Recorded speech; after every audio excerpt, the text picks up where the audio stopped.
Matapos nating malaman ang 5 pinakamayayamang syudad sa bansa, tara at silipin naman natin ang top 5 na pinakamayayamang munisipalidad.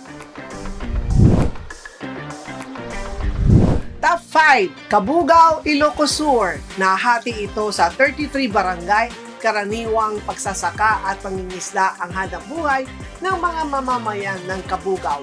Sila ay may asset na 3.80 billion piso. Top 4, Caluya, Antique. May assets na 3.82 billion piso. Ang munisipalidad ay may 18 barangay. Ipinagmamalaki ng Caluya ang kanilang coconut crop at mga white beaches.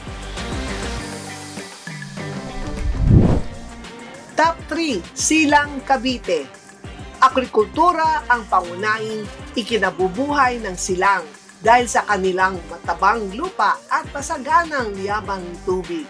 Kilala sila sa niyog, kape, saging at mais. Hitig din ang lugar sa mangga, kaimito, lansones, santol, bayabas, langka at avocado. Nahati ang Silang sa 64 barangay at umaabot sa 4.45 billion piso ang kanilang assets.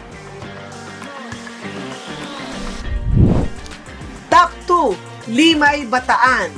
Nasa Limay ang ilan sa mga significant economic building at projects, kagaya ng port, power plant, refinery, public market at slaughterhouse.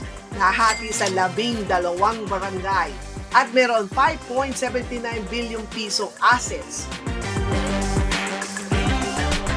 Bago tayo tumungo sa top 1 na pinakamayamang munisipalidad, i-remind lang namin kayong mag-like, follow at subscribe sa aming social media pages para lagi kayong updated, informed at connected.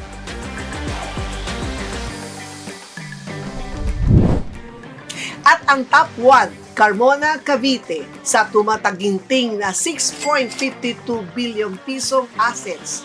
Nahati sa 14 na barangay ang Carmona. Mula sa pagiging agricultural town noong 1950s, bumilis ang pag-unlad ng Carmona dahil sa industrialisasyon noong 90s. Ngayon ay hindi lamang sa agrikultura nabubuhay ang mga taga-Carmona. May footwear at cottage industry sila. Metalworks, metal craft, concrete products, rattan, handicrafts, at bakeries. Meron din silang business retailing, furniture making, at food-based enterprises. Anong reaksyon nyo sa topic na ito?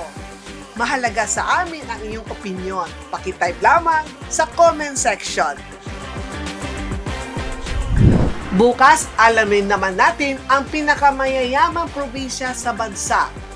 Sabay-sabay tayong maging updated, informed at connected.